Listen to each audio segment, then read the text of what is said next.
আসসালামু আলাইকুম। গল্পতরু চ্যানেলে আপনাদের সবাইকে স্বাগত জানাচ্ছি। আমি রাজ।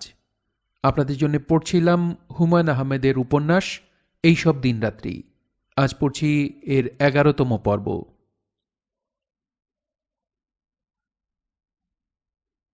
৭ দিন হাসপাতালে কাটিয়ে মনোয়ারা আজ বাড়ি ফিরবেন। এই উপলক্ষে রফিকের ইচ্ছা ছিল একটা নাটকের মতো করা। দরজার বাইরে লেখা থাকবে শুভ প্রত্যাবর্তন। ফুলটুল দিয়ে ঘর সাজানো হবে। রাতে ছোট্ট একটা ঘরোয়া গানের আসর। রফিক তার এক বন্ধুকে খবর দিয়েছে সে সন্ধ্যাবেলায় এসে গজল গাইবে। এই জিনিসটির আজকাল বেশ প্রচলন হয়েছে, ঘরে ঘরে গজল। কিন্তু অবস্থাগতিকে মনে হচ্ছে সেটা সম্ভব হবে না। ভোরবেলায় ভাবি এবং ভাইয়ার মধ্যে তুমুল ঝগড়া। এরা দুজন যে এভাবে ঝগড়া করতে পারে তা রফিক কল্পনা করেনি। একবার ভেবেছিল ঝগড়ার ধাক্কাটা কমানোর জন্যে সে কিছু বলবে। শারমিন তাকে বেরুতে দেয়নি। ব্যাপারটি শুরু হয়েছে এভাবে। অফিসের সময় শফিক যথারীতি কাপড় পরছে। কাপড় পরতে পরতে বলল, এক কাপ চা দিতে পারো নীলু? নীলু চা এনে দিয়ে শান্ত গলায় বলল, আজ মা হাসপাতাল থেকে ফিরবেন, জানো বোধ হয়। হ্যাঁ জানি, আমিও সকাল সকাল ফিরব। কোথায় যাচ্ছ তা জানতে পারি কি? তোমার কথা বুঝতে পারছি না। রোজ যেখানে যাই সেখানে যাচ্ছি। অফিসে যাচ্ছ? শফিক এই প্রশ্নের জবাব না দিয়ে জুতা ব্রাশে অতিরিক্ত মনোযোগী হয়ে পড়ল। নীলু বলল, কি কথা বলছো না কেন? অফিসে যাচ্ছ? না। কোথায় গিয়ে বসে থাকো জানতে পারি? আস্তে কথা বলো, চেঁচাচ্ছ কেন? তোমার চাকরি নেই এই খবরটা কেন আমাকে অন্যের কাছ থেকে শুনতে হলো? কেন তুমি বলতে পারলে না? চাকরি নেই এই কথাটা তো ঠিক না। তদন্ত হচ্ছে। তদন্ত শেষ হলেই আমি আগের জায়গায় ফিরে যাব।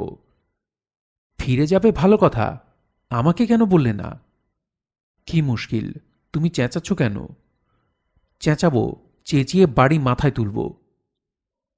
ঝগড়ার এই পর্যায়ে শারমিনের আপত্তি সম্পূর্ণ অগ্রাহ্য করে রফিক এসে বলল, ভাবি একটু শুনে যাও তো, খুব দরকার। নীলু মুহূর্তের মধ্যে নিজেকে সামলে নিল। শান্ত মুখে ঘর থেকে বেরিয়ে এলো।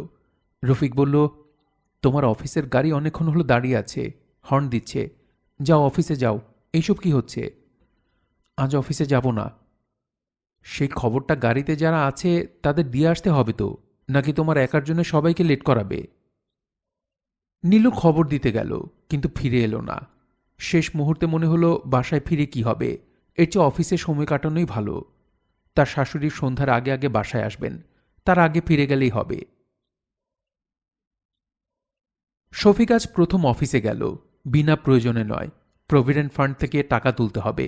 বাড়ি ভাড়া, হাসপাতাল খরচ, নানান ফ্যাকরা। অফিসে ঢুকতে তার লজ্জা লজ্জা লাগছে। নিজের অফিস, অথচ নিজের মনে করে আসতে পারছে না। অফিসের কর্মচারীরাও কেউ এই কদিন তার সঙ্গে দেখা করতে আসেনি। সিঁড়ির মাথায় সিদ্দিক সাহেবের সঙ্গে দেখা। আরে শফিক সাহেব, আপনি আসুন আসুন। আজ কেন জানি মনে হচ্ছিল আপনি আসবেন। আপনার যে সিক্স সেন্স ডেভেলপ করছে তা তো জানতাম না সিদ্দিক সাহেব। আমার কথা বিশ্বাস করলেন না তাই না? আপনার সামনেই আমি মজিবরকে ডেকে জিজ্ঞেস করছি। আধ ঘন্টা আগে আমি মজিবরকে বলেছি যে আপনি আজ আসবেন। আসুন আমার ঘরে আসুন প্লিজ। আমি একটু ক্যাশ সেকশনে যাব, কিছু টাকা তুলব। ক্যাশ সেকশনের পাখা গজায়নি, পালিয়ে যাচ্ছে না। তাছাড়া টাকা আপনি আমার ঘরে বসেও তুলতে পারবেন। অফিসের খবর কি? তদন্তের খবর জানতে চাচ্ছেন তো? হ্যাঁ, তদন্ত পরশু শেষ হয়েছে। সাহেবদের তদন্ত একটা দেখবার জিনিস রে ভাই। চা খেতে খেতে ৪-৫ জন লোককে কয়েকটা কথা জিজ্ঞেস করল, ব্যাস তদন্ত শেষ। ফলাফল কি? তাও তো জানি না। ব্যাটা কিছু বলে না। আমি গতকাল জিজ্ঞেস করলাম, সে বকের মতো ঠোঁট সরু করে বলল, এই খবরের জন্য তোমার এত আগ্রহ কেন? ব্যাটার কথা গা জ্বলে যায়। অফিসের খবরে আমার আগ্রহ থাকবে না? আপনি কি খাবেন, চা না কফি? আমি কিছুই খাবো না। এসব বলে কোনো লাভ হবে না, খেতেই হবে। ক্যাশিয়ারকে ডাকাচ্ছি, টাকা পয়সার ব্যাপার সেরে নিন। ইন্টারকমের ব্যবস্থা হয়েছে দেখেছেন? টলম্যান ব্যাটা দারুণ অ্যাক্টিভ। ৬ কোটি টাকার একটা নতুন প্ল্যান্ট হচ্ছে। ব্যাটার এক চিঠিতে হেড অফিস প্ল্যান্ট স্যাংশন করে দিয়েছে। কিসের plant? Sulphuric acid plant. Bangladesh গভর্নমেন্টের সঙ্গে জয়েন্ট কোলাবোরেশন। 60-40 শেয়ার। 60 কোম্পানির আর 40 লোকাল গভর্নমেন্ট। ভালোই তো। আমাদের জন্য ভালো। কোম্পানি গ্রো করবে, আমরাও গ্রো করব। সিদ্দিক সাহেব ইন্টারকমের বোতাম টিপে ক্যাশিয়ারকে আসতে বললেন। তার 1 মিনিট পরেই টলম্যান খবর পাঠালো শফিকে যেন তার ঘরে পাঠানো হয়। সিদ্দিক সাহেব মুখ বিকৃত করে বললেন, আপনি এসেছেন, ব্যাটার কাছে খবর চলে গেছে। নাৎসি জার্মানির অবস্থা হয়েছে, বুঝলেন? জীবন অতিষ্ঠ, চারদিকে ব্যাটার স্পাই। টলম্যান হাসি মুখে বলল, কেমন আছো শফিক? ভালো আছি স্যার। অফিসে এসেছিলে কেন? প্রভিডেন্ট ফান্ডের টাকা কিছু তুলব। তুলেছ? না, এখনো তোলা হয়নি। বসো, আরাম করে বসো। অফিসের খোঁজ খবর কিছু রাখো? না, তবে আজ শুনেছি কোম্পানি বড় হচ্ছে।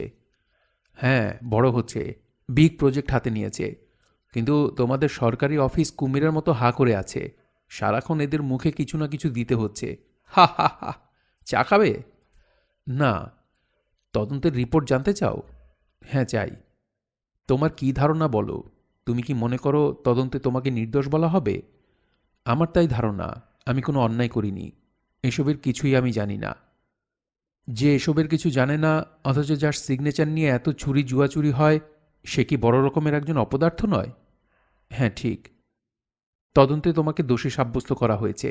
যদিও আমি এবং তদন্ত কমিটি মেম্বাররা ভালোই জানি অন্যায়টা তোমার করা নয়। তদন্ত কমিটি দোষী ব্যক্তিদের বের করতে পারেনি। এটা কি কমিটির একটা বড় রকমের ব্যর্থতা নয়? হ্যাঁ, ব্যর্থতা তো বটেই। Big failure. স্যার, আমি কি এখন উঠব? না, একটু বসো। আমি হাতের কাজ সেরে নিই। ধরো 10 মিনিট। ঠিক আছে স্যার, বসছি। কিংবা আরেকটা কাজ করতে পারো। যে কাজে এসেছিলে সেটা শেষ করে আমার সঙ্গে দেখা করবে। আর দেখা করে কি হবে? কথাবার্তা বলবো। আজ আমার কাজ করার মুড নেই, কথা বলতে ইচ্ছে করছে। শফিক বের হয়ে গেল। টলম্যান 2টি অর্ডারে সই করল। একটি হচ্ছে সালফিউরিক অ্যাসিড প্ল্যান্টের প্রজেক্ট ডাইরেক্টর হিসেবে শফিকের নিয়োগপত্র। দ্বিতীয়টি হচ্ছে ঢাকা জোনাল অফিসের জিএম পদে শফিকের পদোন্নতি। তদন্ত কমিটি শফিকের কোনো ত্রুটি ধরতে পারেনি। তদন্ত কমিটির প্রধান হিসেবে টলম্যান তার রিপোর্টে লিখেছে, সৎ এবং দক্ষ এই 2 ধরনের গুণের সমন্বয় সাধারণত হয় না। শফিকের মধ্যে তা লক্ষ্য করেছি। বড় রকমের দায়িত্বপূর্ণ কাজ একে দেয়া যেতে পারে। তাছাড়া শফিক আহমেদের বিপুল জনপ্রিয়তাও আমি সর্বশ্রেণীর কর্মচারীদের মধ্যে লক্ষ্য করেছি। কোম্পানির স্বার্থেই এই জনপ্রিয়তাকে কাজে লাগানো উচিত। শফিক বাড়ি ফিরে যাবার আগে টলম্যানের সঙ্গে দেখা করতে গেল। সে নেই, লাঞ্চ করতে চলে গিয়েছে। টলম্যানের পিয়ে 2টি খাম এগিয়ে দিল। নরম গলায় বলল, বড় সাহেব আপনাকে দিতে বলেছেন, আর আপনার জন্য এই চিঠি লিখে রেখে গেছেন। চিঠিটা আগে পড়তে বলেছেন। শফিক চিঠি পড়ল। চিঠির বক্তব্য হচ্ছে, আজ রাতে অবশ্যই তুমি তোমার স্ত্রীকে নিয়ে কোনো একটা ভালো রেস্তোরাঁয় খেতে যাবে। খাবার এবং পানীয়ের অর্ডার দেবার পর খাম 2টি খুলে পড়বে। আশা করি এর অন্যথা হবে না। শফিক অফিসে বসেই খাম খুলে পড়ল। তার বেশ মন খারাপ হলো। টলম্যান যেভাবে বলেছিল কাজটা সেভাবেই করা উচিত ছিল। নীলু কত খুশি হতো। আনন্দ একা ভোগ করা যায় না। সিদ্দিক সাহেব বললেন, কি ব্যাপার, দাঁড়িয়ে দাঁড়িয়ে কি করছেন? স্যারের সঙ্গে দেখা হয়নি? হয়েছে। ব্যাটা কি বলল? তেমন কিছু না।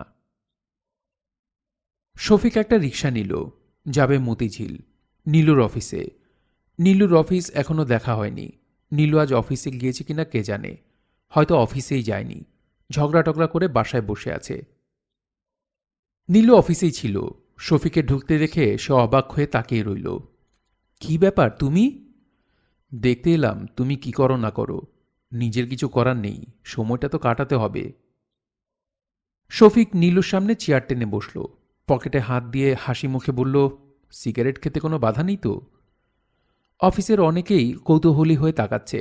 নীলুর কেন জানি খুব লজ্জা লাগছে। শফিকের হঠাৎ এখানে আসার কারণটা ধরতে পারছে না। সে চাপা গলায় বলল, সত্যি করে বলো কি জন্য এসেছ? তোমার যখন কাজকর্ম ছিল না তখন তুমি আসতে না আমার অফিসে?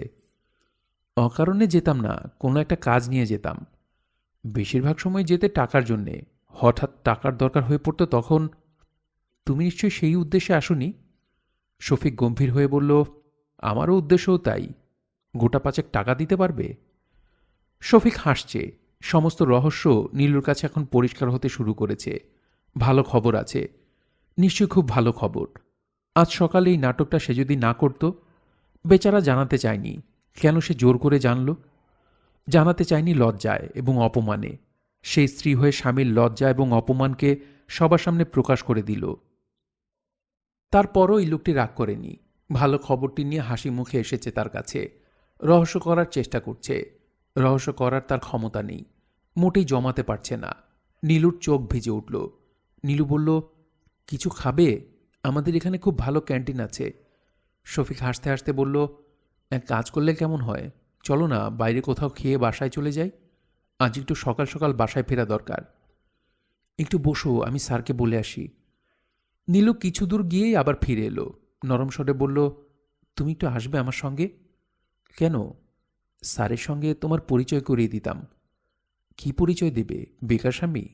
হ্যাঁ তাই, প্লিজ আসো। শফিক হাসি মুখে উঠে দাঁড়ালো। মোনারা সন্ধ্যার আগেই ফিরলেন। ডাক্তার বলে দিয়েছে ইনাকে নিজের মতো থাকতে দিতে হবে, মেজাজ ঠান্ডা রাখতে হবে। সিঁড়ি দিয়ে উঠানামা করা একেবারেই চলবে না। মোনারার মন ভালো নেই। তিনি আরও কিছুদিন হাসপাতালে থাকতে চেয়েছিলেন। গৃহপ্রবেশের আয়োজন মোটামুটি ভালোই। রফিক সত্যি সত্যি একটা কাগজে লিখেছে শুভ প্রত্যাবর্তন। সেটা টানানো হয়েছে দরজার সামনে। ফুলের একটি তোড়া টুনির হাতে। সেই ফুলের তোড়া টুনি তার দাদির হাতে তুলে দিল।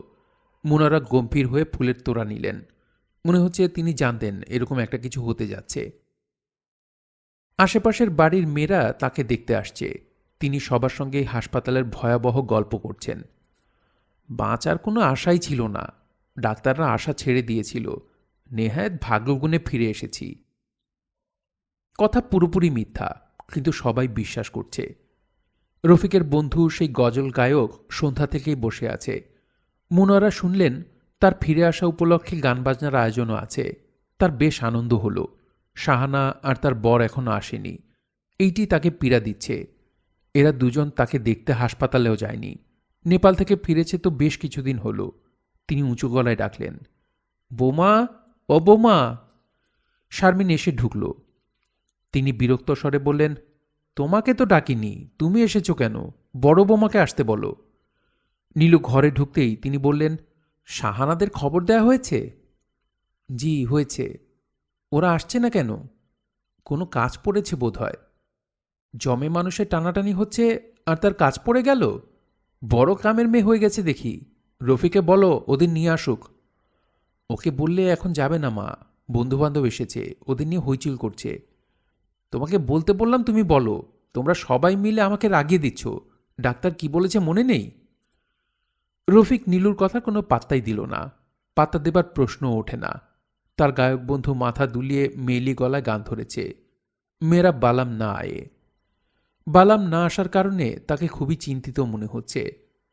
হোসেন সাহেবের এই গান খুবই পছন্দ হচ্ছে। তিনি চোখ বন্ধ করে হাতে তাল দিচ্ছেন। টুনি এবং বাবলু একটু পরপর হেসে উঠছে। তিনি এতে খুব বিরক্ত হচ্ছেন। গজল গায়কও বিরক্ত হচ্ছে। কবির মাস্টারের ঘুম ভাঙে সূর্য ওঠার আগে, কিন্তু গত কদিন ধরে এই নিয়মের ব্যতিক্রম হচ্ছে। তিনি ৮টা-৯টার আগে বিছানা থেকে নামতে পারছেন না। সকালবেলা গাঢ় ঘুমে চোখের পাতা বন্ধ হয়ে থাকে। শরীরে কোনো রকম জোর পান না। ঘুম ভাঙার পরও অনেকক্ষণ তাকে বিছানায় উপুর হয়ে বসে থাকতে হয়। নড়াচড়া করতে পারেন না। তার মনে ভয় ঢুকে গেছে, হয়তোবা একসময় পুরোপুরি বিছানা নিতে হবে। জীবন কাটবে অন্যের করুণায়। এর চেয়ে দুঃখের ব্যাপার আর কি হতে পারে? চট করে মরে যাওয়া ভালো। কিন্তু দীর্ঘদিন বিছানায় শুয়ে মৃত্যুর প্রতীক্ষা করা ভয়াবহ ব্যাপার। এটা তিনি চান না। আজ অবশ্যই তার ঘুম সূর্য ওঠার আগেই ভেঙেছে। শকত তাকে ডেকে তুলেছে। শকতের মুখ গম্ভীর। বড় রকমের কোনো ঝামেলা হয়েছে বোধ হয়। কিন্তু শকত তাকে কিছু বলছে না। ঘুম ভাঙিয়ে চা বানাতে গিয়েছে। এক এক সময় শকতের উপর রাগে তার গা জ্বলে যায়। হয়েছে কি রে শকত, ব্যাপারটা বল। রান্নাঘর থেকে শকত বলল, চা খান তারপরে কইতাছি, খবর খারাপ। চা খাবার পরও শকত কিছু বলল না। কবির মাস্টার বড় বিরক্ত হলেন। ব্যাপারটা কি? আসেন আমার সাথে, নিজের চোখে দেখেন। মুখের কথা কাম কি? এর সঙ্গে বাক্যালাপ করা অর্থহীন। কবির মাস্টার গায়ে চাদর জড়ালেন, ছাতা হাতে নিলেন। কতদূর যেতে হবে কে জানে। বেশি দূর যেতে হলো না। স্কুলের পুকুরের কাছে এসে শকত বলল, দেখেন, নিজের চোখে দেখেন। কবির মাস্টার কয়েক মুহূর্ত কোনো কথা বলতে পারলেন না। পুকুরে সব মাছ মরে ভেসে উঠেছে। দুধের স্বরের মতো মাছের স্বর পড়ে গেছে। অনেক লোকজন জড়ো হয়েছে এর মধ্যেই। তারা কবির মাস্টারের দিকে এগিয়ে এলো, কিন্তু কেউ কিছু বলল না। কবির মাস্টার বসে পড়লেন। তার মাথা ঘুরছে। বহু যত্নে তিনি পুকুর তৈরি করেছেন। মাটি ভরাট হয়ে গিয়েছিল, মাটি কাটিয়েছেন, পোনা মাছের চারা ছেড়েছেন, ফিশারি ডিপার্টমেন্টের লোক এনে পানিতে সার দিয়েছেন, শ্যাওলা পরিষ্কার করিয়েছেন। কিন্তু তার নিজের জন্যে তো এটা তিনি করেননি, করেছেন সুখী নীলগঞ্জের জন্যে। মাছের আয় পুরোটা যেত স্কুলে, স্কুল নিজের পায়ে দাঁড়িয়ে যেত। কিন্তু এটা কি করল? শকত বলল, স্যার উঠেন, বাড়িতে যাই। বইসা থেকে কি করবেন? কার জন্যে বসবেন? তিনি উঠলেন, বাড়ি গেলেন না, পুকুরের ঘাটে গিয়ে বসলেন। এই বছরই ঘাট পাকা করেছেন। ছেলে বুড়ো এখন পুকুর পাড়ে ভেঙে পড়েছে। কেউ কেউ বড় মাছ তুলে নিচ্ছে। ভয় ভয় রান্না করবে, খাবে। মাছের শরীরে বিষ কতটুকু গিয়েছে কে জানে। বিষাক্ত মাছ খেয়ে হয়তো অসুস্থ হবে অনেকে। তার ইচ্ছা হলো একবার বলেন, এই মাছ খেও না, কিন্তু বললেন না। বলতে ইচ্ছা হলো না। কেনই বা বলবেন? বেশ কিছু সাপ মরে ভেসে উঠেছে। ছোট ছোট ছেলেমেয়েরা সেই সব সাপ কঞ্চির আগায় নিয়ে মহানন্দে ছোটাছুটি করছে। মাঝে মাঝে এ ওর গায়ে ফেলে দিচ্ছে। কবির মাস্টার ঘাটে বসে শিশুদের খেলা দেখতে লাগলেন। শকত বেশ কয়েকবার চেষ্টা করল স্যারকে বাসায় নিয়ে যেতে, পারল না। তিনি মূর্তির মতো বসে রইলেন। রোদ বাড়তে লাগল। দুপুর 11টায় থানার ওসি সাহেব তদন্তে এলেন। দুজন কনস্টেবল নিয়ে পুকুরের চারদিক কয়েকবার ঘুরলেন। স্কুলে হেডমাস্টার সাহেবের সঙ্গে কিছু কথাবার্তা বলে কবির মাস্টারের পাশে এসে বসলেন। আশেপাশের সবাইকে অবাক করে দিয়ে কবির মাস্টারের পা ছুঁয়ে সালাম করলেন। খাকি পোশাক পরা কেউ সাধারণত পা ছুঁয়ে সালাম করে না। কবির মাস্টার বললেন, ভালো আছো বাবা? জি স্যার, আপনার দোয়া। তাহলে তো ভালো থাকার কথা না, কারণ দোয়া আমি তোমার জন্য করিনি। এখন করবেন। রোদের মধ্যে বসে আছেন কেন? বাড়ি চলে যান। বাড়ি যেতে ইচ্ছে করছে না, রোদে বসে থাকতেই ভালো লাগছে। অ্যান্ডিন দিয়ে মেরেছে। আপনার সঙ্গে কি স্যার কারো শত্রুতা আছে? চট করে কিছু বলবেন না স্যার, ভালো করে ভেবে বলুন। ভেবেই বললাম, শত্রুতা থাকবে কেন? স্যার আপনি ঘরে গিয়ে কিছু মুখে দিন, শীতকালে রোদই গায়ে লাগে বেশি। হ্যাঁ যাব, খানিক্ষণ পরেই যাব। শুধু শুধু বসে থেকে লাভ কি? কেনই বা বসব? তিনি কিন্তু উঠলেন না। সন্ধ্যা পর্যন্ত একই জায়গায় একইভাবে বসে রইলেন। মনে হচ্ছে তিনি একটা ঘোরের মধ্যে আছেন। নীলগঞ্জ স্কুলের হেডমাস্টার অন্য স্যারদের সঙ্গে নিয়ে অনেকক্ষণ বোঝালেন। কী জন্যে বসে আছেন? নিজেকে কষ্ট দিয়ে লাভটা কি হচ্ছে? সারাদিন কিছু মুখে দেননি, হিম পড়তে শুরু করেছে। বড় রকমের একটা অসুখ না বাঁধিয়ে আপনি ছাড়বেন না মনে হচ্ছে। তাতে লাভটা হচ্ছে কার? কবির মাস্টার ক্লান্ত গলায় বললেন, লাভ লোকসান নিয়ে ভাবি না। আপনি না ভাবলে আমরা তো ভাবি। কেন আপনি শুধু শুধু বসে আছেন? একটা প্রতিবাদ করছি বুঝলে, একটা প্রতিবাদ। যেই কাজ করেছে সে একসময় আমার কাছে ক্ষমা চাইবে, তখন আমি উঠব। তার আগে আমি উঠব না, সারা রাত বসে থাকব। সন্ধ্যার পর শকত বলল, কাজটা সেই করেছে, ক্ষমা চায়, আর কোনোদিন করবে না। শুধু শকত নয়, একের পর এক অনেকেই আসতে লাগলো। সবাই বলছে কাজটা তারই করা। পাশের দু একটি গ্রাম থেকেও লোকজন এসে বলল কাজটা তারা করেছে। তিনি উঠে দাঁড়ালেন, বাড়ি পর্যন্ত যেতে পারলেন না, অচৈতন্য হয়ে পড়ে গেলেন। তাকে প্রথমে নিয়ে যাওয়া হয় ময়মনসিংহ সদর হাসপাতালে। সেখানে 3 দিন রেখে ঢাকার পিজিতে। ঢাকায় 5ম দিনের বিকেলে তিনি চোখ মেললেন। শুনলেন কে যেন বলছে, বুড়ো মনে হচ্ছে এই যাত্রায় টিকে গেল। কথা বলছে রফিক। তিনি ভাবতে চেষ্টা করলেন রফিক এখানে এলো কি করে। মাথা ঘুরাতে চেষ্টা করলেন, পারলেন না। শরীর সীসার টুকরার মতো ভারী হয়ে আছে। মামা, কথাবার্তা কিছু শুনতে পারছ? তাকাও দেখে আমার দিকে, বলো তো কে? রফিক। মনে হচ্ছে আরো কিছুদিন আমাদের যন্ত্রণা দেবে। তুই এখানে কোত্থেকে? আমি যেখানকার সেখানেই আছি। তুমি বর্তমানে আছো ঢাকায়, পিজিতে। বেঁচে উঠবে এরকম কোনো আশা ডাক্তারদের ছিল না। তুমি তাদের বোকা বানিয়ে বেঁচে উঠেছ। বুঝতে পারছো? পারছি। রাত দিন 24 ঘন্টা আমরা পালা করে তোমাকে পাহারা দিচ্ছি। বিকাল 4টা থেকে রাত 8টা পর্যন্ত আমার ডিউটি। তোর সঙ্গে উনি কে?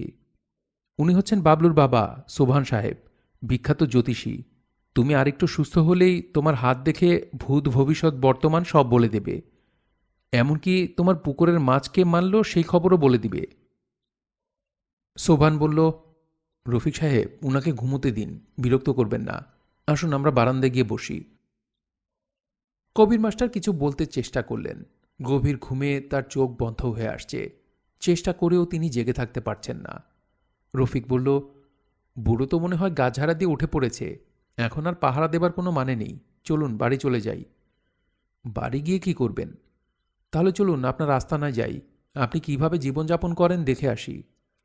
দেখার মতো কিছু না। বস্তির মতো একটা জায়গায় বাস করি। ওখানে গেলে আপনার দম বন্ধ হয়ে যাবে। বন্ধ হলে হবে, চলুন যাই। সত্যি যাবেন? আরে কি মুশকিল, আমি কি ভদ্রতা করে যাবার কথা বলছি? কি করবেন আমার ওখানে গিয়ে? গল্প করব, যদি চা খাওয়ান চা খাবো। আমার কেন জানি মনে হচ্ছে আপনার অন্য উদ্দেশ্য আছে। তা আছে। আপনি খুব ভালো করে আরেকবার আমার হাত দেখবেন। ওই দিন তেমন মনোযোগ দেননি, ভাষা ভাষা কথা বলেছেন। ব্যাপারটা তো ভাই ভাষা ভাষা। ভাষা ভাষা হলেও যতদূর সম্ভব আপনি একটু তলিয়ে দেখবেন। আপনার কাছে হাত দেখার ম্যাগনিফাইং গ্লাস আছে না? সোবান হেসে ফেলল। রফিক বিরক্ত হয়ে বলল, হাসবেন না, ব্যাপারটা বেশ সিরিয়াস। আপনার হাত দেখার উপর অনেক কিছু নির্ভর করছে। বাসায় চলুন, সেখানে আমি সব বলবো। বেশ তো, চলুন। কিন্তু তার আগে আপনি কি একটা খবর দেবেন না? কি খবর? আপনার মামার যে জ্ঞান ফিরেছে সেই খবর। 8টার সময় নীলুভাবি এসে নিজের থেকেই জানবে। মরবার খবর চটচট দিতে হয়, বাঁচার খবর না দিলেও চলে। সোবান যেখানে থাকে তাকে ঠিক বস্তি বলা যাবে না। কাঁচা ঘর নয়, হাফ বিল্ডিং, 2টি কামরা, আসবাবপত্র যা আছে তা বেশ গোছানো। হাত দেখা কোষ্ঠী গণনার প্রচুর বইপত্র। রফিক বলল, এইসব বই পড়েছেন নাকি? হ্যাঁ, পড়েছি।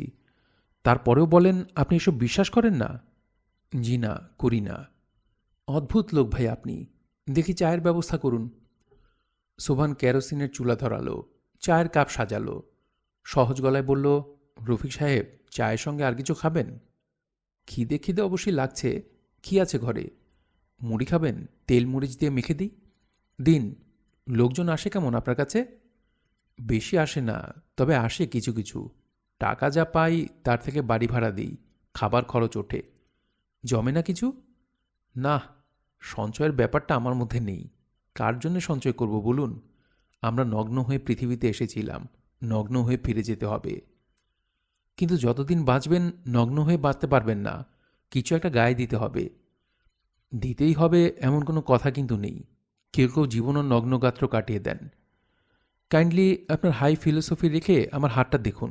আপনি বলেছিলেন আমি প্রচুর পয়সা করব। তা বলেছিলাম। সেরকম লক্ষণ অবশ্যই দেখা যাচ্ছে, কিন্তু স্ত্রীভাগ্যে ধন তা তো মনে হচ্ছে না। যা হচ্ছে বন্ধুভাগে হচ্ছে। তাই নাকি? জি তাই। আজ একটু সময় নিয়ে হাতটা দেখুন। ম্যাগনিফাইং গ্লাস গ্লাস যা আছে বের করুন। বিনা পয়সা হাত দেখাবো না, রীতিমতো ফি দেব। কত নেন আপনি? রেট কত? বাধা কোনো রেট নেই, যার যেমন খুশি দেয়। আমার কাছে 20টা টাকা আছে, এর অর্ধেক আপনাকে দিয়ে দেব। দেরি করে লাভ নেই, এখনই নিয়ে নিন। সোবান হাসল। চায়ের পানি ফুটছে, কেতলিতে চায়ের পাতা ছাড়ল। রফিক ছেলেটিকে তার বেশ পছন্দ হয়েছে। চমৎকার ছেলে। রফিকের ভাগ্য পরিবর্তনের একটা সম্ভাবনা দেখা দিয়েছে। ব্যাপারটা অনেকটা গুপ্তধন পাওয়ার মতো। ঢাকা কলেজে তার সঙ্গে ইদ্রিস বললে একটা ছেলে পড়ত, মহা হারামি। সবার সঙ্গে ফাজলামি করত। ফিজিক্সের নবী স্যারের মতো কড়া লোকের ক্লাসেও একদিন বাঘের একটা মুখোশ পরে হাজির। নবী স্যার বেশ অনেকক্ষণ হতভম্ব হয়ে তাকিয়ে রইলেন।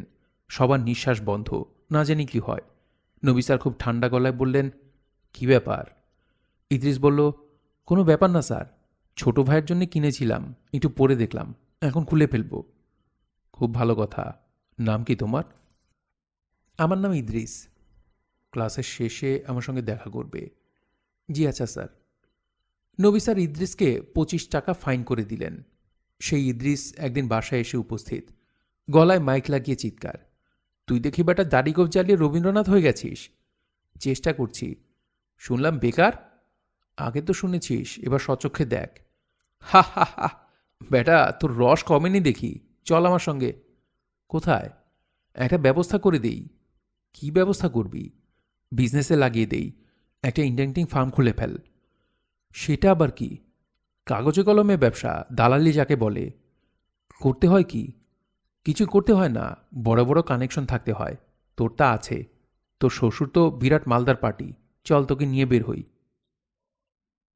রফিক বের হলো, সারাদিন ঘুরল, ব্যবসার কথা টথা বলল। বুঝলি রফিক, তোর ব্রেইন আছে, তুই এই লাইনে উন্নতি করবি। ব্যবসা বুঝে নিতে মাস 6 লাগবে, তারপর দেখবি আঙুল ফুলে বট গাছ। মানুষের বেলায় সাধারণত কলা গাছ হয়, আমার ধারণা তোর বেলা হবে বট গাছ, যাকে বলে বটবৃক্ষ। ক্যাপিটাল লাগবে না? তা তো লাগবেই, লাখ 3 টাকা শুরুতে লাগবে। সর্বনাশ, 9 মণ তেলও জোগাড় হবে না, রাধাও নাচবে না। 3 লাখ টাকা কে দেবে আমাকে? ব্যাংক দেবে। ব্যাংক কেন দেবে? কেনর প্রশ্ন তুলিস না, ব্যাংকের লক্ষ লক্ষ টাকা 10 ভূতে লুটে খাচ্ছে। ব্যাঙ্কগুলি হচ্ছে কিছু সুবিধাবাদী লোকের টাকা মারার যন্ত্র। তোকে আমি লোন পাইয়ে দেব। তোর স্বার্থ কি? আছে, স্বার্থ আছে। বিনা স্বার্থে আমি কিছু করব নাকি? ইদ্রিস সেই ইদ্রিস নয়, এখনই সেটা বলবো না। তুই আগে মন স্থির কর, বিজনেস করবি না আদর্শ বাঙালি ছেলের মতো 10টা 5টা অফিস করবি। তোকে 7 দিন সময় দিলাম। 7 দিনে বসে বসে ভাব। এই 7 দিন আমার অফিসের কাজকর্ম দেখ, লোকজনের সঙ্গে কথা টথা বল, তারপর এসে বল ইয়েস অর নো। আজ রফিকের সেই 7 দিনের শেষ দিন। সন্ধ্যাবেলা ইদ্রিসকে কিছু একটা বলতে হবে। রফিক ঠিক করেছে সোভানের এখান থেকে বের হয়ে সে সোজাসুজি ইদ্রিসের বাড়ি গিয়ে উপস্থিত হবে। হ্যাঁ বলবে, না বলার কোনো অর্থ হয় না। সোভান দীর্ঘ সময় হাতের দিকে তাকিয়ে রইল। একসময় বলল, আপনার ব্যবসা হবে, লেগে যান। সত্যি বলছেন? যা দেখছি তাই বললাম, আপনার হবে। মেনি থ্যাঙ্কস, তাহলে উঠি। উঠবেন? আমার একটা অত্যন্ত জরুরি কাজ আছে, একজনের কাছে যাব। ইদ্রিসের বাসা কলাবাগানের লেকসার কাছে। বিশাল 3 তলা দালান, বাড়ির সামনে ফুলের বাগান, ফোয়ারা, কালো পাথরের কি একটা মূর্তি, অনেকটা ময়ূরের মতো দেখতে, যদিও এটা ময়ূর না। ইদ্রিস বাসায় ছিল না। সে এলো রাত 11টায়। অসীম ধৈর্যের পরিচয় দিয়েছে রফিক, যায়নি, এখনো বসে আছে। খিদের যন্ত্রণায় প্রাণ যাবার মতো অবস্থা। এক ফাঁকে রাস্তায় এক রেস্টুরেন্ট থেকে 2টো পরোটা এবং 1 টাকার ভাজি কিনে খেয়েছে। এইসব জিনিস সহজে হজম হতে চায় না। তাও হজম হয়ে দ্বিতীয়বার যখন খিদে পেল, তখন ইদ্রিসের গাড়ি গেট দিয়ে ঢুকল। গাড়ি থেকে নিজে নামার সামর্থ্য নেই, 2-3 জন ধরে ধরে নামালো। রফিক বিস্মিত হয়ে বলল, তোর কি হয়েছে? ইদ্রিস হাসি মুখে বলল, কিছুই হয় নাই দোস্ত, মদিরা পান করেছি। সপ্তাহে 1 দিন মোটে খাই, আজ হচ্ছে সেই দিন। তোর কি ব্যাপার? আজ থাক, অন্য একদিন বলবো। অন্যদিন বলার দরকার কি, আজ বল। আমি সোজা হয়ে দাঁড়াতে পারছি না, কিন্তু মাথা পরিষ্কার আছে। হ্যাঁ নাকি না? হ্যাঁ। গুড। কাল অফিসে আসবি, 11টার আগে আসবি। ঠিক আছে, আসবো। মুনির মিয়া, আমার দোস্তকে বাড়ি পৌঁছে দাও। বলতে বলতেই ইদ্রিস হড়হড় করে বমি করল। যে 2জন তাকে ধরে রেখেছিল তাদের একজন নোংরায় মাখামাখি হয়ে গেল, কিন্তু মুখ বিকৃত করল না। এই দৃশ্য সম্ভবত এদের কাছে নতুন নয়।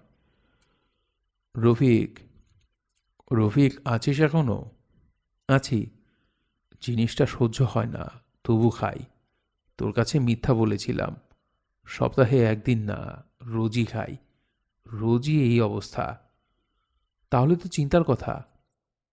চিন্তার কথা তো ঠিকই, মদ খেয়ে কোম্পানি লাটে তুলে দিয়েছি।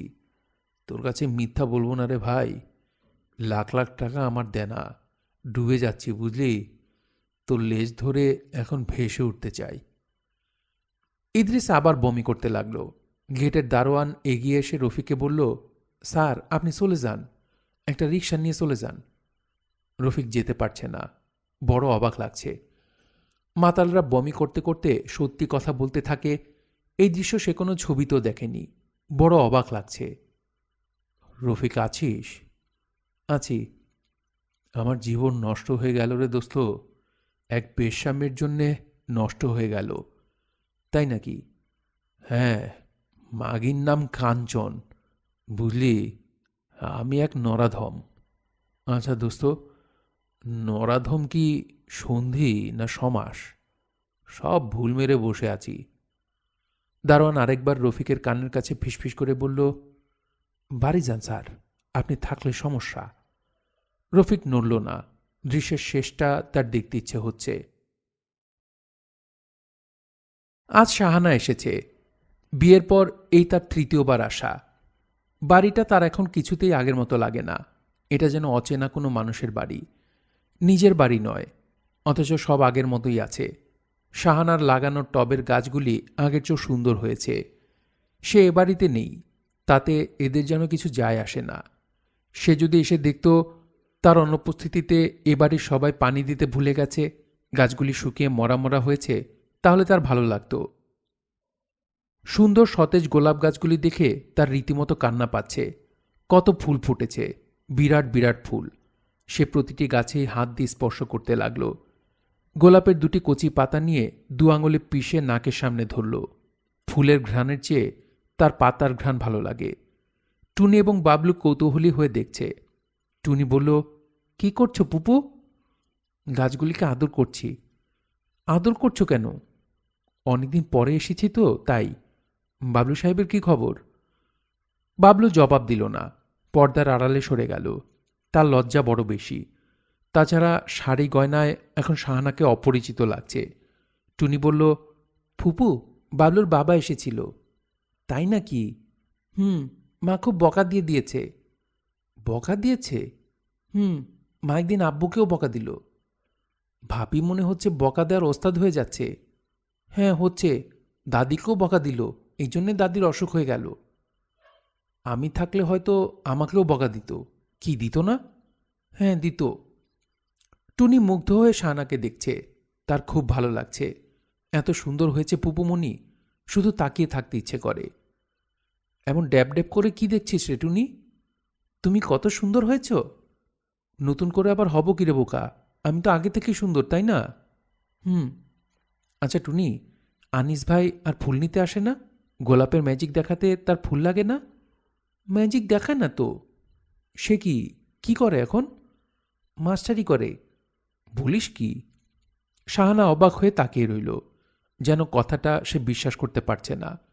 তার চেহারাটা কেমন দুঃখী হয়ে গেল। সে মৃদু গলায় বলল, চট করে ছাদে গিয়ে দেখে আয় তো আনিস ভাই আছে কিনা। আমার কথা কিছু বলবি না, খবরদার, বললে চড় খাবি। শাহানা মার ঘরে ঢুকল। মোনারা গম্ভীর মুখে শুয়ে আছেন, গলা পর্যন্ত চাদর টানা। শাহানাকে ঢুকতে দেখেও কিছু বললেন না। শাহানা বলল, অসময় শুয়ে আছো যে মা, জ্বর নাকি? মোনারা জবাব দিলেন না। মেয়ের মুখের উপর থেকে দৃষ্টি সরিয়ে নিলেন। আমার উপর রাগ করেছ নাকি মা? না, রাগ করব কেন? তাহলে এমন রাগি রাগি মুখ করে রেখেছ কেন? বিয়ে হয়ে যাওয়া মেয়ের উপর রাগ করব কোন সাহসে? তার মানে? পরের বাড়ির মেয়ে রাতের পর রাত হাসপাতালে থেকে আমার সেবা করে, আর নিজের পেটের মেয়ে একবার খোঁজ নিতেও আসে না। শাহানা লজ্জিত স্বরে বলল, আমরা চিটাগাং চলে গিয়েছিলাম মা। আমার একেবারেই যাবার ইচ্ছা ছিল না, কিন্তু ও এমন করে বলল। গিয়েছ তো ভালো করেছ, শুধু চিটাগাং কেন, হিল্লি যাও, দিল্লি যাও, কাশ্মীর যাও। মনোয়ারা পাশ ফিরলেন। শাহানা কিছু সময় বসে রইল তার বিছানায়। মার রাগ মনে হচ্ছে চট করে ভাঙানো যাবে না। মাকে জড়িয়ে ধরে কিছুক্ষণ কান্নাকাটি করতে হবে, কিন্তু কেন জানি তার কাঁদতে ইচ্ছা করছে না। সে যে মাকে দেখতেও যায়নি, তার জন্য খুব অনুশোচনাও বোধ হচ্ছে না। সে এমন বদলে গেল কেন? শাহানা মার ঘর থেকে বের হয়ে আবার বারান্দায় তার টবের গাছগুলির কাছে গেল। সেখান থেকে বসার ঘরে। তার কিছু করার নেই। বসার ঘরে জহির চুপচাপ বসে আছে। হোসেন সাহেব অতি উৎসাহে হোমিওপ্যাথিক গল্প করছেন। বুঝলে জহির, যাকে বলে মিরাকল। কিডনি ভর্তি গজগজ করছিল পাথর, সবচেয়ে বড়টার সাইজ পায়রার ডিমের মতো। দাসবাবু রোগীকে দিলেন 300 পাওয়ারের ক্যালিফস। মজার ব্যাপার কি জানো? কিডনির পাথরের জন্য কিন্তু ফনা। কাজ হলো ক্যালিফসে। হবে না মানে? বললাম না, মিরাকল। দুটা মাত্র ডোজ। প্রথম ডোজের 48 ঘন্টা পর সেকেন্ড ডোজ। All clear. বাহ, খুব আশ্চর্য। আশ্চর্য তো বটেই। এক্স রে করে দেখা গেল পাথরের বংশ টংশও নেই, ভ্যানিশ, অল গন। শাহানা দাঁড়িয়ে দাঁড়িয়ে কিছুক্ষণ বাবার বক্তৃতা শুনল। এমন মজা লাগছে শুনতে, কেমন শিশুর মতো ভঙ্গিতে বাবা কথা বলেন। বিস্মিত হবার কি অসাধারণ ক্ষমতাই মানুষটির। হোসেন সাহেব মেয়ের দিকে এক পলক তাকিয়েই ছোট ধমক দিলেন, জহিরকে চাটা কিছু দে, তোর কাণ্ডজ্ঞান নেই নাকি? শাহানার কাছে এই ধমক বড় মধুর লাগল। ঠিক আগের মতো বাবা তাকে ধমক দিলেন, যেন এখনও তার বিয়ে হয়নি। সে বাড়িরই একটি আদুরে মেয়ে, যে কোনো কাজকর্ম শেখেনি, শুধু গল্প শুনে। আবেগে শাহানার চোখ ভিজে উঠল। সে এগিয়ে এলো রান্নাঘরের দিকে। রান্নাঘরে নীলু খুব ব্যস্ত। একটি চুলায় সে ফুলকপির বড়া ভাজছে, অন্যটিতে চায়ের পানি ফুটছে। বাবা চা চাচ্ছেন ভাবি? দিচ্ছি, বড়াগুলি হয়ে যাক। চাটা আমি বানাই? তোমাকে কিছু করতে হবে না, মার সঙ্গে গিয়ে গল্প করো। তুমি আজ অফিসে যাওনি? না, আমি 10 দিনের ছুটি নিয়েছি। কেন? অনেক রকম ঝামেলার মধ্যে আছি। কবির মামার জন্য হাসপাতালে খাবার পাঠাতে হয়, এদিকে মার অসুখ। তোমার কিন্তু একবার কবির মামাকে দেখতে যাওয়া উচিত শাহানা। যাব, কাল পরশুর মধ্যে যাব। কবির মামা তোমার কথা আর জহিরের কথা জিজ্ঞেস করেছিলেন। নাও, একটা বড়া খেয়ে দেখো তো কেমন হয়েছে। সস দিয়ে মাখিয়ে খাও। কি ভালো? খুব ভালো হয়নি ভাবি, কেমন যেন ঘাসের মতো লাগছে। নীলুর মুখ কালো হয়ে গেল। সে খুব যত্ন করে বানিয়েছে। শাহানা বলল, ঠাট্টা করছিলাম ভাবি, খুব চমৎকার হয়েছে। সত্যি? এই যে তোমার গাছ হয়ে বলছি। ছোট ভাবি কোথায়? নিউ মার্কেটে গিয়েছে, এসে পড়বে। যা তো শাহানা, এগুলি দিয়ে আসো, আমি চা নিয়ে আসছি। শাহানা ট্রেতে খাবার সাজাতে সাজাতে বলল, এবারের কেউ আমাকে পছন্দ করে না ভাবি। নীলু চুপ করে রইল। লক্ষ্যবার শাহানার মুখে এ কথা তার শুনতে হয়েছে, জবাব দিতে হয়েছে। জবাব শাহানার পছন্দ হয়নি। যে কোনো কারণেই হোক, ব্যাপারটা শাহানার মনে গেঁথে গিয়েছে। এই কাঁটা সহজে তোলা যাবে না। ভাবি, শুনছি, বলো কি বলবে। মার অসুখ হয়েছে, তাকে হাসপাতালে নিয়ে গেছে। এই খবর কেউ আমাকে দেয়নি। সঙ্গে সঙ্গে দেয়নি, কিন্তু দিয়েছে।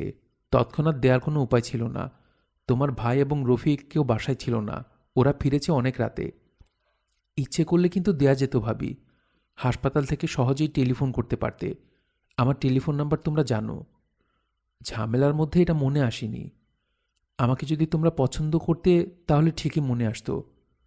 নীলু হেসে ফেলল। শাহানা শুকনো গলায় বলল, ভাইয়া এত বড় প্রমোশন পেয়েছে, এই খবরও কিন্তু দাওনি। দিতে চেয়েছিলাম, তোমার ভাইয়া নিষেধ করল। তার স্বভাব তো তুমি জানো, কাউকে কিছু জানাতে চায় না। নীলুর কথা শেষ হবার আগেই শাহানা রান্নাঘর থেকে বেরিয়ে গেল। তার রীতিমতো কান্না পাচ্ছে। মনে হচ্ছে কেন সে এ বাড়িতে এসেছে। কোনো দরকার ছিল না। কেউ তাকে নিয়ে ভাবে না। সে কেন ভাববে? তার এমন কি গরজ? টুনিকে আনিস ভাইয়ের খবর আনতে পাঠিয়েছিল, সেও ফিরে আসেনি। কেনই বা আসবে? সে তাদের কে? কেউ না। শাহানা খাবার কিছুই মুখে দিল না।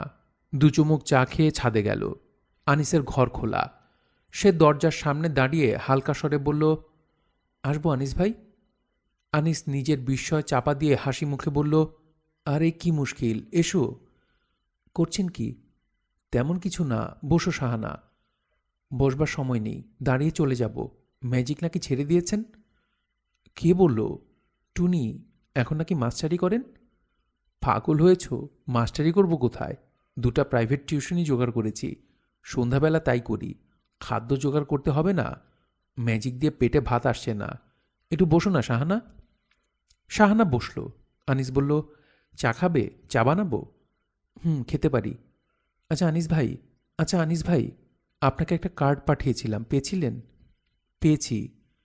একবার তো জিজ্ঞেস করলেন না আমার কি অসুখ হয়েছিল।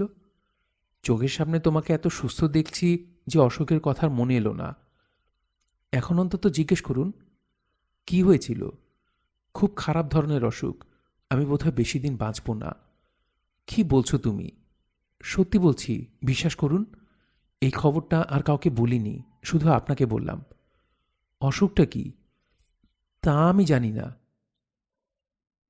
শাহানা তার মুখ খুব করুণ করতে চেষ্টা করল, যেন তার সত্যি সত্যি খুব খারাপ একটা অসুখ হয়েছে, মৃত্যু অবধারিত। আর মাত্র অল্প কদিন সে বাঁচবে। পৃথিবীর চমৎকার সব দৃশ্য আগের মতোই থাকবে।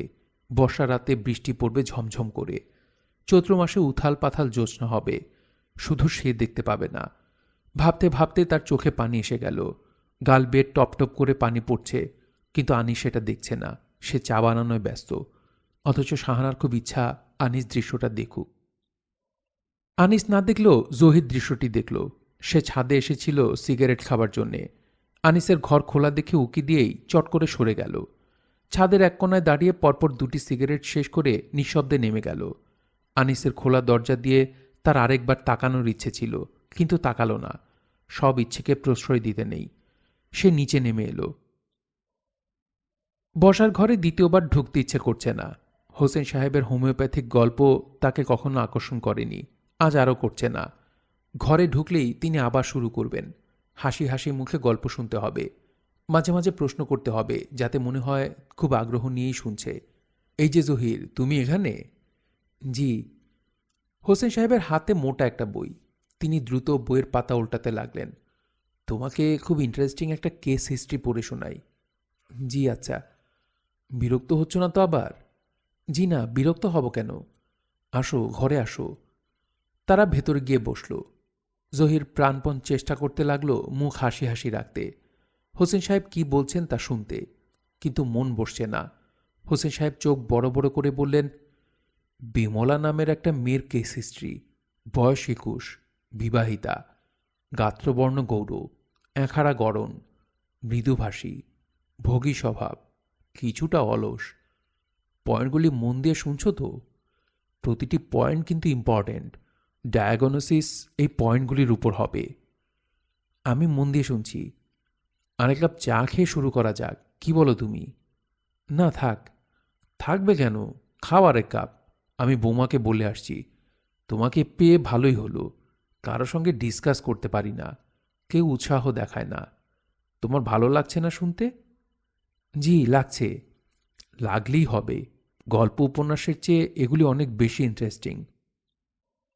হোসেন সাহেব চায়ের কথা বলতে গেলেন। জহিরদের রাতে এ বাড়িতে খাওয়ার কথা ছিল না। নীলুর পীড়াপিড়িতে খেয়ে যেতে হলো। অল্প সময়ে ভালো আয়োজন হয়েছে।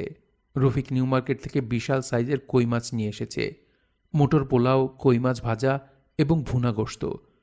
খেতে বসে শাহানা বলল, আনিস ভাইকে ডেকে নিয়ে এলে কেমন হয়? বেচারা বোধ হয় আলু ভর্তা দিয়ে ভাত খাবে। নীলুর তীক্ষ্ণ দৃষ্টিতে একবার তাকালো শাহানার দিকে। শাহানা সেই দৃষ্টির অর্থ বুঝল না। সে হাসি মুখে বলল, ভাবি, আনিস ভাইকে আমি ডেকে নিয়ে আসি, তোমাদের খাবারে কম পড়বে না তো আবার? নীলু কিছু বলার আগেই জহির বলল, কম পড়বে কেন? তোমরা খাওয়া শুরু করো, আমি ডেকে নিয়ে আসছি। শাহানা বলল, তোমার যেতে হবে না, আমি যাচ্ছি, যাবো আর আসবো। শাহানা বের হয়ে গেল। জহির তাকিয়ে আছে নীলুর দিকে। নীলু কি তা বুঝতে পারছে? সে একবারও জহিরের দিকে তাকাচ্ছে না।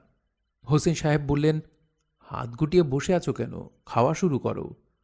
জহির বলল, আনি সাহেব এলেই শুরু করব। আনিসকে পাওয়া গেল না। সে প্রাইভেট টিউশনিতে গিয়েছে। শাহানাকে দেখে মনে হলো সে খুব মন খারাপ করেছে। তার মুখ শুকনো, চোখ দুটি ছায়াছন্ন। হোসেন সাহেব বললেন, অপূর্ব রান্না হয়েছে বৌমা, অপূর্ব। কই মাছ কি আরেকটা নেওয়া যাবে? রফিকের ধারণা ছিল মাতাল অবস্থায় লোকজন সত্যি কথা বলে। সে অবশ্যই মাতাল দেখেছে খুব কম। যাদের দেখেছে তাদের সবই কুলি বা রিকশাওয়ালা শ্রেণীর। এদের একজন কাপড় চোপড় খুলে মেয়েদের দিকে অশ্লীল ভঙ্গি করছিল। এতে পাশের পাবলিক খেপে গিয়ে তাকে ধোলাই দিতে শুরু করে। সে হাত জোর করে বারবার বলতে থাকে, ভাই মাপ করেন, আর জীবনে মদ খামু না, এই কানে ধরলাম ভাই। দ্বিতীয় মাতালটি একটি ঠেলা গাড়ির উপর বসে বেশ করুণ সুরে গান গাচ্ছিল। ঠেলাওয়ালা সবাইকে হাসি মুখে বলতে বলতে যাচ্ছে, বেটা মদ খাইছে। ঠেলাওয়ালাকে খুব খুশি মনে হচ্ছিল। একজন মাতাল তার গাড়িতে বসে সবার চিত্ত বিনোদনের চেষ্টা করছে, এটা বোধহয় তাকে খুব আনন্দ দিচ্ছিল। পাবলিকও দৃশ্যটিতে মজাই পাচ্ছিল। মাতালরা সত্যবাদী হয় এরকম ধারণা হবার মতো কোনো কারণ রফিকের জানা ছিল না। তবু কেন জানি সে একটা স্বতঃসিদ্ধ হিসেবে ধরেই নিয়েছিল। ইদ্রিসের ব্যাপারটা সেই কারণে তাকে চিন্তায় ফেলে দিল। ব্যাটার মতলবটা কি? বেশ কয়েকবার যাওয়া আসা করেও তার মতলব পরিষ্কার হলো না। বরং মনে হলো সত্যি সত্যি ইদ্রিস রফিকের জন্য কিছু করতে চায়। ব্যাংক লোনের জন্য ক্লান্তিহীন ছোটাছুটিও সে বেশ আগ্রহ নিয়ে করছে। তার চেয়ে অদ্ভুত কথা, মাতাল অবস্থায় ওই রাতে সে যা বলেছে তার কোনোটিই দেখা গেল সত্যি নয়। ধার দেনা তার একেবারেই নেই। মদ সপ্তাহে একদিনই খায়, তাও নিজের পয়সায় নয়, অন্যদের পয়সায়। কাঞ্চন বললে একটা মেয়ের অস্তিত্ব অবশ্যই আছে, কলগার্ল ধরনের মেয়ে। ইদ্রিস তার ব্যবসায়িক প্রয়োজনে মেয়েটিকে প্রায় ক্লায়েন্টের কাছে পাঠায়। কাঞ্চন সেই উপলক্ষে মোটা কমিশন পায়। ব্যাপারটা এইটুকুই। রফিক একদিন বেশ অবাক হয়ে বলল, মাতাল অবস্থায় তুই ডাহা মিথ্যা কথাগুলি বললি? ইদ্রিস হাসি মুখে বলল, সত্যি কথা বলবো আমি? পাগল হয়েছিস? ব্যবসা করে খাই না, সত্যি কথা বললে ভাত জুটবে? ব্যবসায়ী হলেই সারাক্ষণ মিথ্যা কথা বলতে হবে? তা তো হবেই। সত্যি কথাগুলি এমনভাবে বলতে হবে যাতে শুনলে মনে হবে মিথ্যা। হা হা হা। তারপর যখন ব্যবসা ফুলে ফেপে বিশাল হয়ে যাবে, তখন কথাবার্তা বলা একেবারেই বন্ধ করে দিতে হবে। তখন কথা বলবে ভাড়া করা লোক। বুঝতে পারছিস?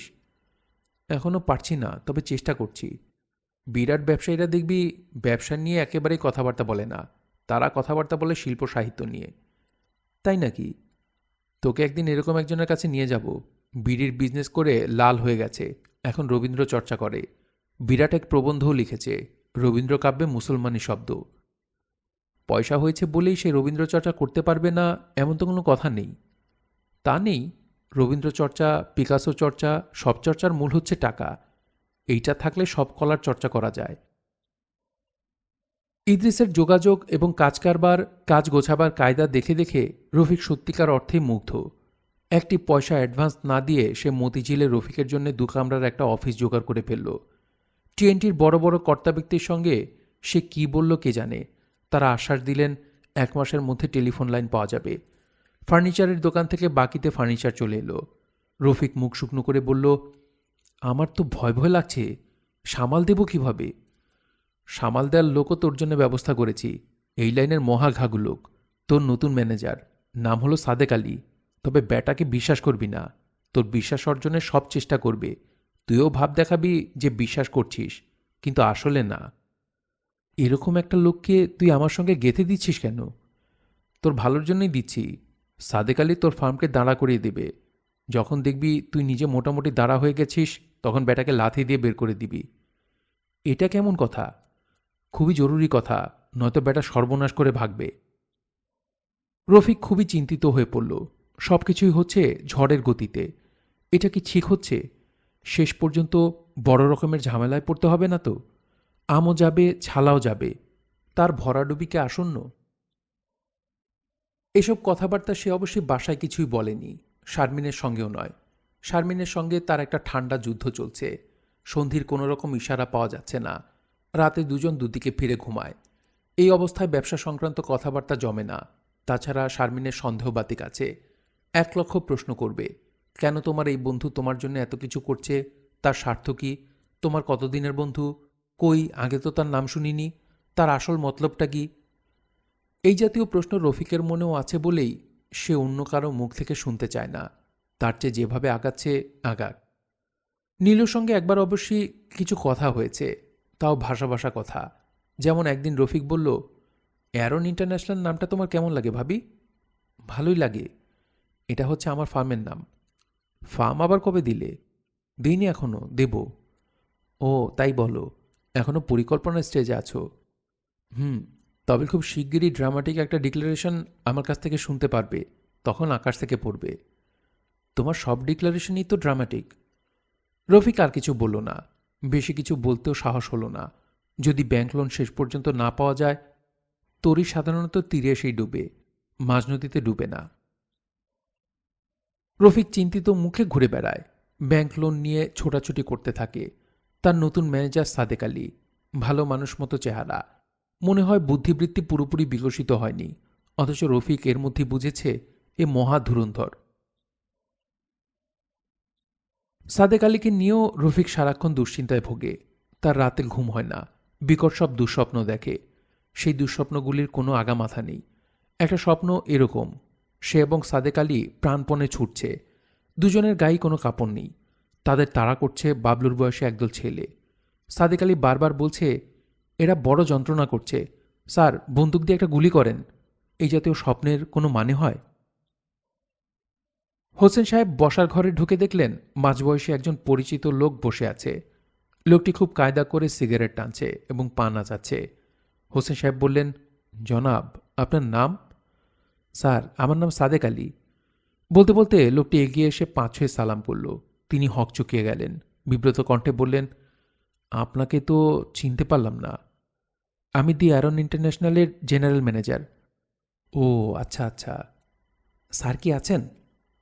শফিক তো চিটাগাং গিয়েছে। আমি রফিক স্যারের কাছে এসেছিলাম। ওর কাছে কি জন্যে?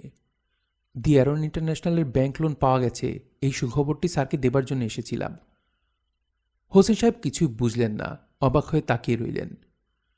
বেশিক্ষণ বসতে পারবো না, স্যারকে খবরটা দিয়ে দেবেন। স্যার এটা নিয়ে দুশ্চিন্তা করছিলেন। কি খবর দেব? বলবেন ব্যাংক লোনটা হয়েছে। জি আচ্ছা, বলবো। একটু চা খান। চা আমি খাই না, তবে আপনি মুরব্বী মানুষ বলেছেন, এই জন্যই খাবো। সাদেক আলী কিছুক্ষণের মধ্যেই জমিয়ে ফেলল।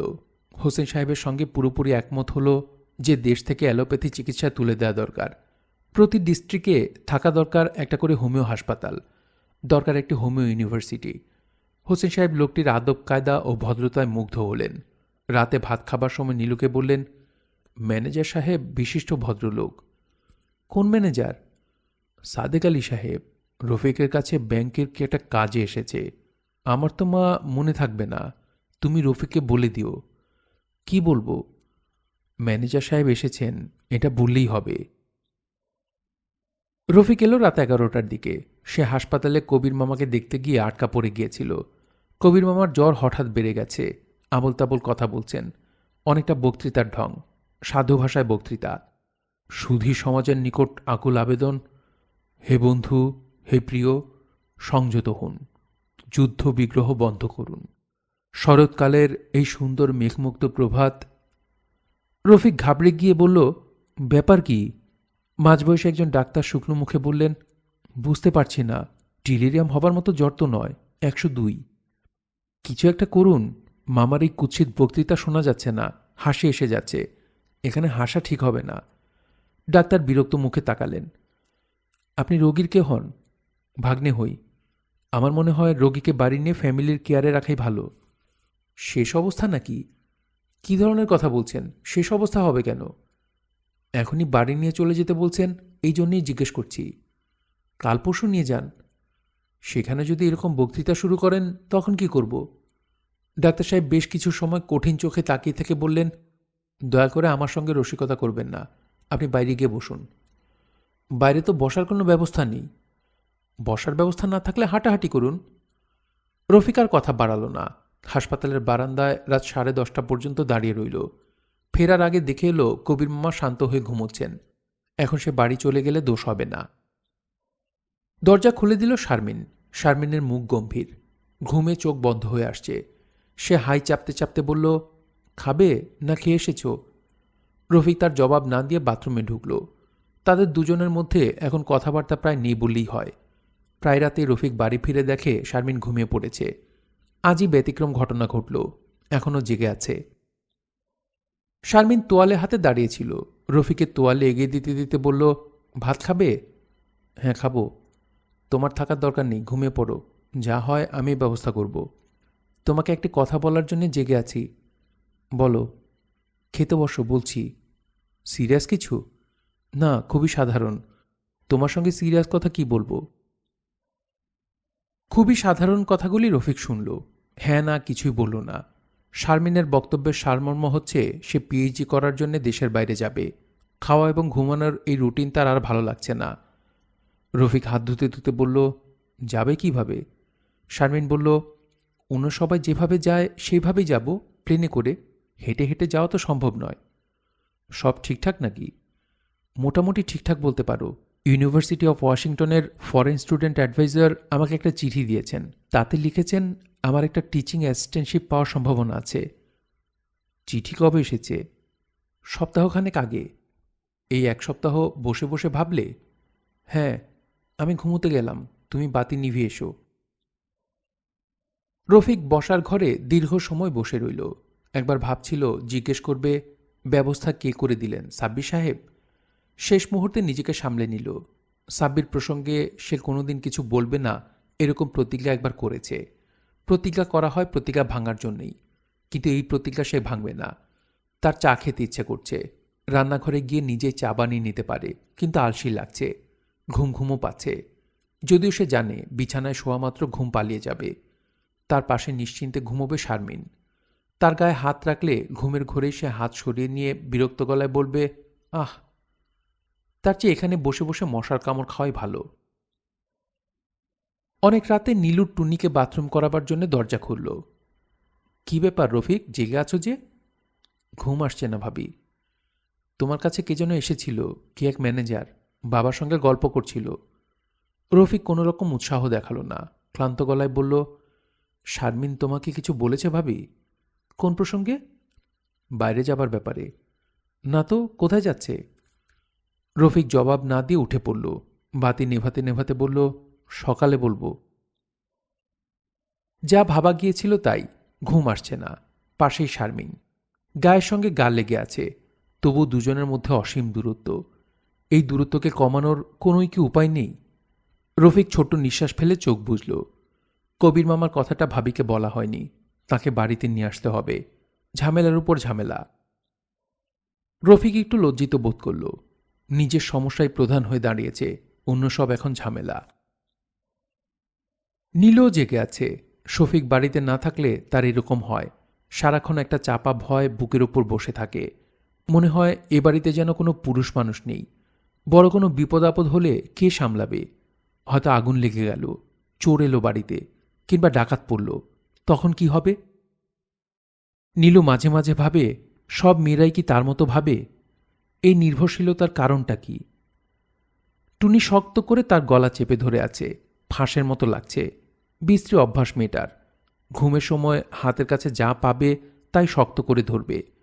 নীলু ক্ষীণ স্বরে বলল, টুনি, ঘুমোচ্ছিস? টুনি জবাব দিল না। হাতটা একটু আলগা কর মা, দম বন্ধ হয়ে আসছে। টুনি আরও শক্ত করে গলা চেপে ধরল।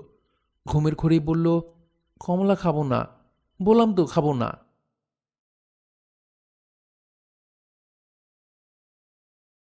আপনারা এতক্ষণ শুনছিলেন হুমায়ুন আহমেদের উপন্যাস এইসব দিনরাত্রি। আজ পড়ছিলাম এর 11তম পর্ব। উপন্যাসটি আপনাদের কাছে কেমন লাগছে তা আপনারা কমেন্ট করে আমাদেরকে জানাতে পারেন। ভালো লাগলে একটি লাইক করুন, চাইলে শেয়ার করে অন্যকে শোনার সুযোগ করে দিতে পারেন। সবাই ভালো থাকবেন, সুস্থ থাকবেন এবং গল্পতরুর সঙ্গেই থাকবেন। ধন্যবাদ।